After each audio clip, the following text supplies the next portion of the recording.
Another day closer to the Iowa Hawkeye Wrestling Club Showdown Open. We'll have it right here on Trackwrestling Sunday, November 1st. Really impressed with this card, littered with accolades and talent from top to bottom. One of those feature battles will be with three-time All-American, now Iowa Hawkeye Jaydin Eierman. He'll wrestle Olympic gold medalist and world champion Vladimer Khinchegashvili. And joining us now from Iowa City, in the confines of his cozy apartment, Jaydin Eierman. Jaydin, how are you?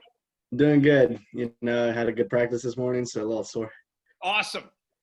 Twitter, Jaydin, it's at J Eierman, but Jaydin the Riddler Ironman. Where did that come from? I think Flo gave me that nickname a while back. And it just kind of stick after thinking about it a little bit. I'm like, yeah, this kind of fits me, Makes sense. Riddler on the mat, basically. Yeah. How many tattoos do you have? What's the meaning behind them? I have 9. I got a lot of quotes on me. This one says, "Never forget who was with you from the start." Kind of just remembering like everybody that was with me when I first started this, so I never lose my base or where I'm at. First one right here says "Prestige Worldwide" from Step Brothers. So I know a lot of people like that one. So yeah, they're just a lot of meaningful things that have meaning in my life and hold close to my heart. You ever been to the Catalina wine mixer? No, not yet. I think me and Murin are gonna make a remix to the video soon. How old were you when you got your first tattoo? I was 18. 18. I got this one. It's the Art of Scrambling. Me and my dad, Mike Eierman, have it. We have matching tattoos. Cool. It's just something like, what we started a long time ago, still working today. And what's the next one? I'm not sure yet. We'll see. I have to go through a season first. Don't want to get it and then have to wrestle on it. That would not be fun. So. Well, you got a big match coming up. Want to rewind a little bit back to the Senior Nationals, loaded weight class there. Got to wrestle in Iowa. You were 5th place. Just your assessments on your performance there. What were the takeaways? It was really good. I did a lot of good things. There's things that I could have done better. It was a long tournament. We wrestled, I wrestled 7 matches. I wrestled 5 in one day, so that was a lot for my body to handle. I'm getting older. But it was really good. The things that we've been working on really showed and paid off. My hand fighting skills have been getting a lot better. My basic defense have getting better. And there's times where it worked really well, and there's times where it didn't work when my body didn't feel its best, and it kind of showed. And I think that has to do with me just getting, better shape. I only had like 5 weeks to prepare for the US Open, so it wasn't nearly where I wanted to be in shape-wise, but I think it was a good assessment of where I'm at. Anything you've learned over the years, these last couple of years specifically, as far as taking care of your body, what's worked really well for you and in keeping yourself in top peak? Oh, yeah, you need to take care of your body. It's very important once you start getting older age. It's not like I was 18. 18, I could have bounced back, wrestled match, and been fine. But now I'm 24. It's kind of like knees hurt kind of a little bit. My body's sore. But just taking care of your body, eating good food, always putting water in. And, after practice, I'll always do a cold tub to just get my blood going again to where I'm sore in my body. You'll have to have the blood going in this event. I mean, getting to wrestle a guy that won an Olympic championship in 2012. He's won a world title as well. What has you most stoked up about this opportunity? Just because he's one of the top guys in the world at 65 kilos, He just beat Yanni at Beat the Streets. So it's kind of like I'm going in there to not see where I'm at, but I'm looking to go in there and make a statement. If my body is feeling good, I'm going to go in there hard and battle for 6 minutes straight with this guy. I'm going to make him wrestle my pace and my style. And I think that it's going to not shock some people, but it's going to surprise some people where I'm at. Because if my body's fresh to go and I'm ready and my shape's 100%, like it's going to be a really good match. What stood out to you in watching Yanni and Khinchegashvili? It was a good match. There's things where I saw where I would do things differently. And it's just going to, he's really good at freestyle savvy. He's aware of where he's at. He's always aware of the scoreboard. He's never looking at the clock. And that's things that I need to learn and grow up on, is just being aware. And I feel like these next 3 weeks that I have training wise is going to hopefully pay off. Coming off that Olympic redshirt season, where was the focus, Jaydin, from a technique standpoint? Where do you think you made the biggest gains? I think the biggest gains I've made so far would be my fundamentals, staying in, hand fighting hard, and being in there and battling the entire time. Whereas last year, 2 years ago, I would want to wrestle from the outside. I never really wanted to hand fight. It wasn't part of my style. But now realizing I can incorporate it to setting up my offense more, because people said I don't know how to shoot. So it's like, I do know how to. It's just setting it up and knowing when to do it. Sometimes it's not going to be there, so I have to do other things. But now I'm hand fighting, battling hard, and it's setting up my offense. And then when I make people overwhelm and have them make a mistake or shoot, my fundamentals are starting to pay off now too, where I'm able to sprawl or catch the corner real fast. So it's really good training wise with Tom and Terry Brands. They're helping me mold myself into the perfect wrestler that I want to be. You miss folk style? I do. I miss, top and bottom. It's always going to be, different for wrestling with some of the guys. So I'm excited to go out there. It's different styles for sure. When did you fall in love with the Cradle? Ooh, probably when I was younger. I used to hit it all the time. It's just, I've always gone out there to try to, not win sometimes you got to win a 2-1 match, but I want to go out there and just put somebody on their back and give us 6 points for the team. I've been watching you for a long time. I've always admired you from afar. You're just fun to watch. If you want to sell tickets, put Jaydin Eierman on a mat. You'll sell some tickets. It's exciting. I'm especially intrigued with you, with your mindset. You talk to wrestlers, and it's always the same thing. It's about the mindset. I got to relax. Yeah. I got to have confidence. I got to stay, relaxed. That's the focus. You seem like a guy. You're usually smiling, and I'm not saying you're not disappointed and working your tail off, because I know you're doing that. But I see you out there, and it's kind of cliche, but out there having fun. Mm-hmm. Speak about where that was instilled. Has it always been like that with you? Because it's definitely, as simple as it may appear, it's unique. Yeah, for sure. Growing up, my dad always taught me to go out there and have fun. He never told me no in the practice room. So I was always able to try new things and have fun with the sport and fall in love with it, because it's a hard sport to do. It's hard on your body. Not a lot of people make it in this sport. So, and I feel like as a kid, people took it too seriously and they got burnt out. You see these amazing kids wrestling at Tulsa Nationals. They're going to be really good, but they fall off because, they just got burnt out of the sport. And I feel like that kept me in love with it, is always having fun with it. And I still install that with my wrestling today. If you're too serious about it or anything, it becomes a job, and, jobs aren't fun sometimes. So I feel like if I'm having love and fun with the sport, it's always going to be new and drive me to do more things in it, I guess. You started at like 4 or 5 years old. What do you recall from your competition schedule as you grew up in wrestling? Yeah. Let's see. My first year, I don't think I won a match, but I was always smiling. I was always going out there and doing, having fun with it, because I loved it. And then the next years, that's when I was introduced with Mike Eierman, who I call my dad. And after that, we just took off. Like, I went from not winning a match to taking 5th place at state to the next year winning it. And I was in the finals every year after that. So it was really good to, start having tougher competition. He put me in a lot of tournaments as he could, because he wanted to get me as much experience in trying the things that we've been working on as much as we could. You mentioned your dad, Mike Eierman. Wrestling for you especially, it's personal to everybody, but it really runs deep with you in that relationship. Share with us, how Mike was introduced to your life and the impact he's had. Yeah. So I think in 2002, 2003, he came to University of Missouri from the OTC when he was an assistant wrestling coach at Mizzou. And he started a club. He took over the head coaching kids club at Rockbridge, where I was. That's where we kind of started. You know, him and my mom started dating, and they dated until I was in high school, and then they broke up.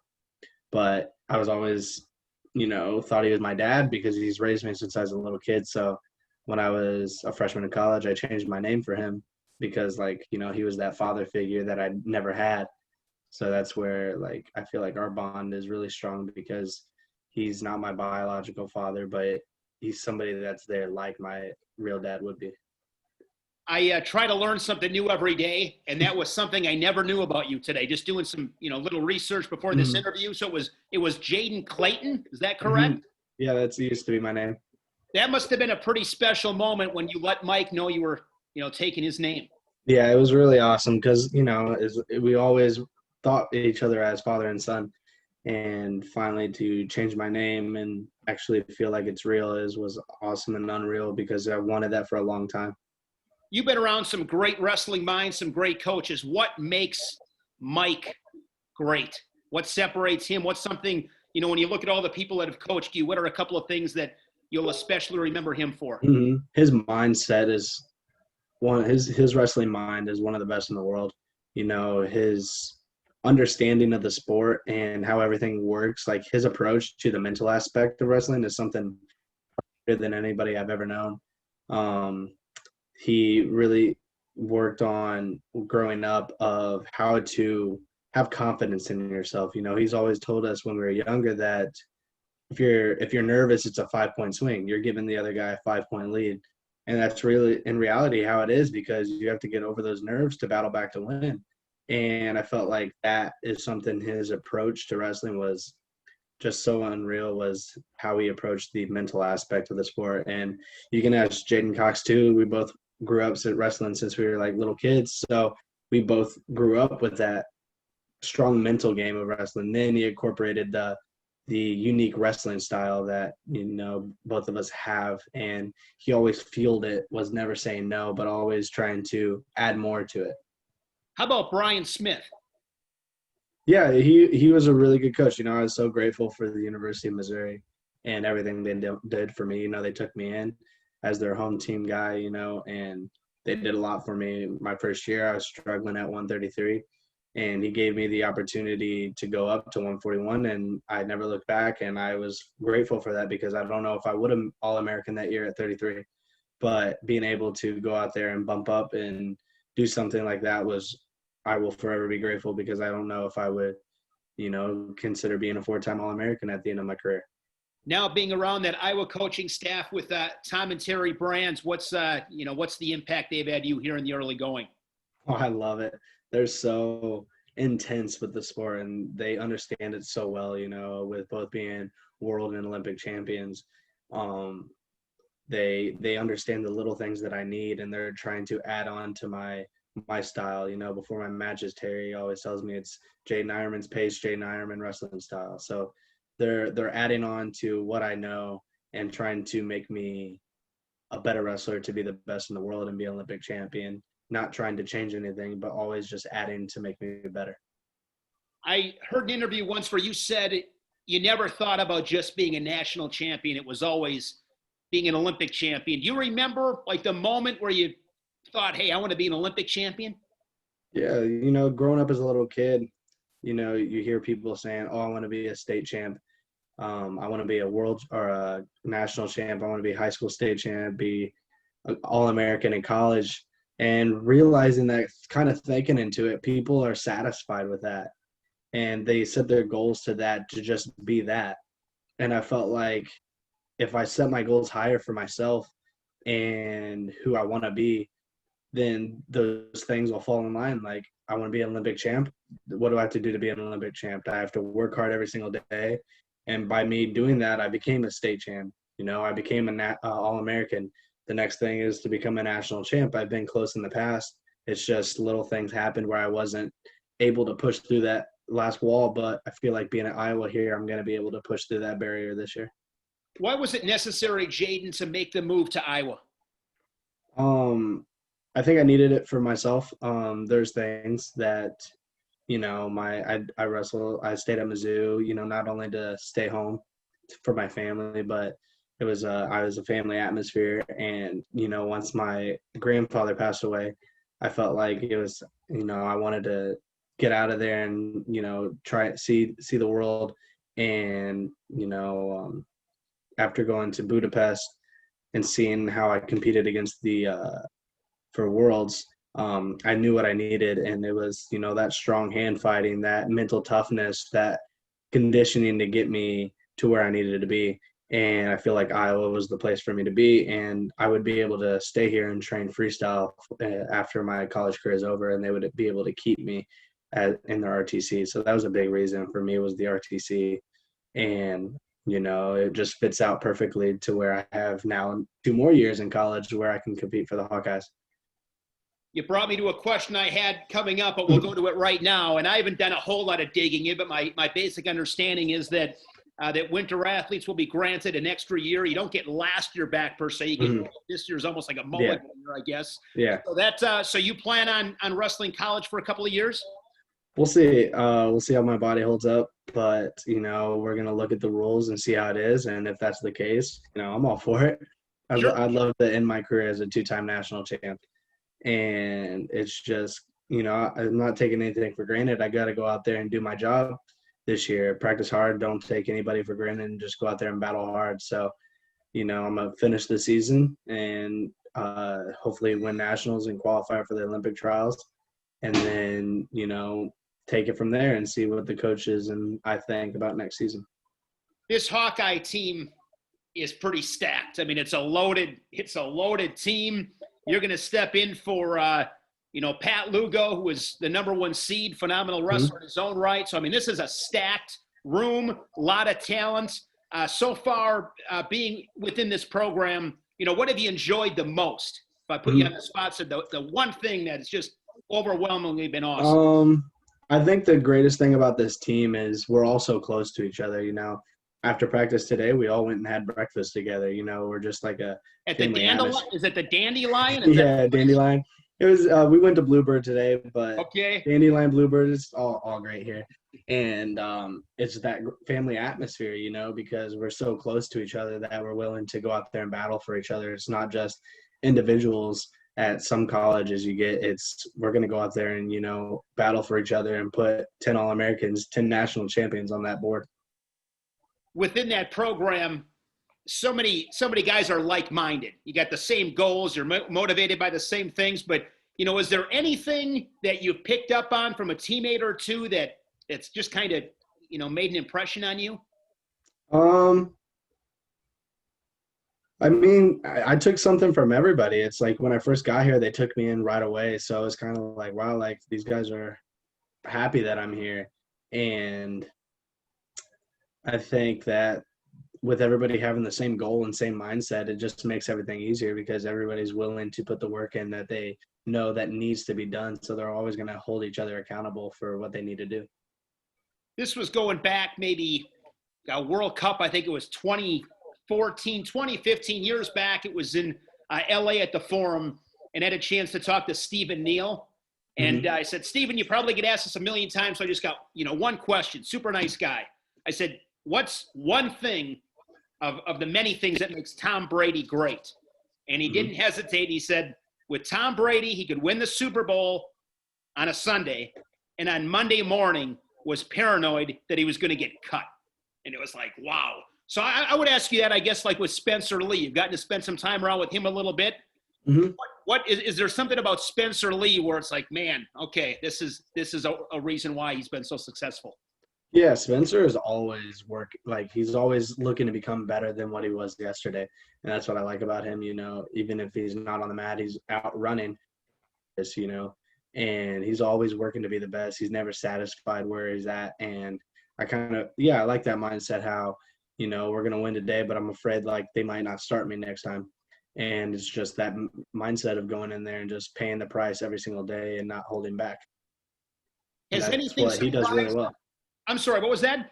And that's just something that he does really well, you know. He's always looking to grow and be the best that he can be. Has anything surprised you since coming to Iowa City?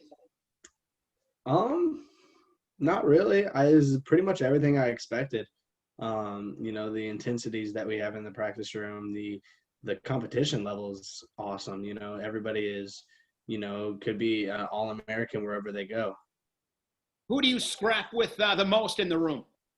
Me and DeSanto go quite a bit. That's always fun. But it's usually who we'll figure it out. Usually Terry pairs me up with somebody. But I love wrestling with DeSanto. When I think about DeSanto, he's the guy that comes to mind. I mean, Carver Hawkeye Arena is just it's a phenomenal place. If you're a wrestling fan, it's a great place to watch a dual meet. It's packed. They're energetic. I mean, it's a good time. And DeSanto has used that crowd to his advantage a couple of times to Carver somebody. You got to be super excited. Hopefully, maybe the circumstances change a little bit regarding COVID, but to wrestle inside that arena with that black Iowa singlet on. Oh, I'm excited. You know, getting a feel for it at the U.S. Open from the fans. You know, there was maybe 400, 500 fans that we had, and it was still louder than heck. So I couldn't imagine going out there pinning somebody and just having Carver just erupt with 16,000 people. Talking with Jaydin Eierman, he's part of the Hawkeye Wrestling Club Showdown Open. He'll wrestle Vladimer Khinchegashvili. We'll have it right here on Track Wrestling Sunday, November 1st. I did this with Tony Cassiope, and I like to do some rapid-fire questions. All right. And one of the questions I had for him was, what's your favorite chick flick? And I think it's interesting stuff. So I thought I was going to ask you this question, but before that, Jaydin, again, I'm on the internet, and I stumbled across some interview where you made a topic of it. Now, I did not listen to it. I'm like, I'm going to save this. I don't want to know anything about it. I want to have him talk about it. So give me because I'm all right with it. I mean, I think you got to have some of that. You got to. So what are your maybe 3 to 5 favorite chick flicks? Oh yeah, I'm a hopeless romantic. I love that. Like if it's Christmas season, like I'm putting on Hallmark and I'm enjoying myself. But my top 3 would have to be Charlie St. Cloud. Love that one. Dear John's always a good one. You know, I could go Notebook, but I really like The Best of Me. Okay. So I have a lot, you know. It's something that people don't realize, but yeah. That's great. Do you have a girlfriend? I don't right now. Okay. That's all right. My next question was going to be, I'll ask you anyways. What's the most romantic thing you've ever done for a woman? Let's see. I think probably for Valentine's Day, I sent her flowers in the morning. I sent her a note saying like, I hope you have a great day, and I'll see you later tonight for dinner. And we had a nice dinner reservation and just took her to dinner, and then we just finished off with watching a movie and going to bed. Good deal. Got some more rapid fire questions for you here. What is your biggest pet peeve? I mean, what drives you nuts? I don't know. There's a lot of things that kind of drive me nuts. Like, I don't know. Probably somebody that keeps making the same mistakes and thinking that there's going to be a different outcome. Kind of drives me a little crazy. That's always no. So yeah, that's one of my roommates. You remember this is going back probably 2001. I mean, it's crazy. Yeah. 20 years goes by. But the season on ESPN when they covered like the Hawkeye Wrestling. Mm-hmm. Oh, yeah. Back in where it was on VHS? I mean, it was on TV. The ESPN had it, and then ultimately, everybody had it on VHS at that time. But there's a scene in there when you said that, it made me. I think it was Mike Zadek, but he's like taking a pair of socks and he's frustrated, and he's like, "When's he gonna learn?" Making this. Yeah, I think I remember watching that. Was my dad used to have me watch that when I was growing up, like just put the VHS in and like visualize. So like I always wanted to be a Hawkeye growing up. Okay. And so it's kind of installed in me. When you were growing up, did you have a favorite Hawkeye? I love the Branzes. Their intensity was awesome. Then I loved Mike Evans. I love the stash that he had. Sure. That stash was awesome. So, I always liked the program here.